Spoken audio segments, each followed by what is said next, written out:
మిమ్మల్ని ఎందుకు గౌరవిస్తారు అంటే అందరం కూడా, మేమంతా కూడా ఎందుకు గౌరవిస్తాం, మేము కానీ, పాత్రికేయులు కానీ, మీడియా కానీ, లేదంటే ప్రేక్షకులు కానీ ఎందుకు గౌరవిస్తారంటే, మీ అభిప్రాయం నచ్చో నచ్చకో రెండు కాదు, మీరు అది చెప్పే తీరు, దాన్ని దాన్ని మీ అభిప్రాయాన్ని మీరు ముందుకు తీసుకెళ్లటంలో మీకున్న నిబద్ధత, మీ సిన్సియారిటీ, దాన్ని మాత్రం ఎవ్వరు క్వశ్చన్ చేయలేరు. అది మాత్రం మీ సొంతం.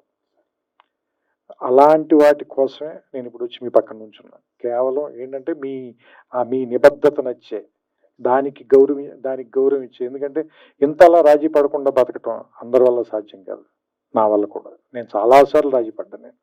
సో అందుకని ఏంటంటే ఇలా రాజీ పడకుండా బతకటం అందరి వల్ల అవ్వదు. కొంత జెలసీ కూడా ఉంది నాకు. అలా అంటే అలా బతకడం అంత తేలిక కాదు. సో అందుకని ఆయన పక్కన నిలబడి, ఆయన నా అమూల్యమైన సమయం అన్నారు కానీ, ఆయన తన సమయాన్ని వెచ్చిచ్చి నాకు సినిమా చూపించినందుకు, ఈ సినిమా గురించి నన్ను మాట్లాడమని నాకు అవకాశం కల్పించినందుకు నేను మనస్ఫూర్తిగా ఆయన కృతజ్ఞతలు చెప్తున్నాను. ఈ సినిమా రేపు ఈ నెల ఆగస్టు 22వ తారీఖున రిలీజ్ అవుతుంది. దీన్ని థియేటర్లో చూడండి.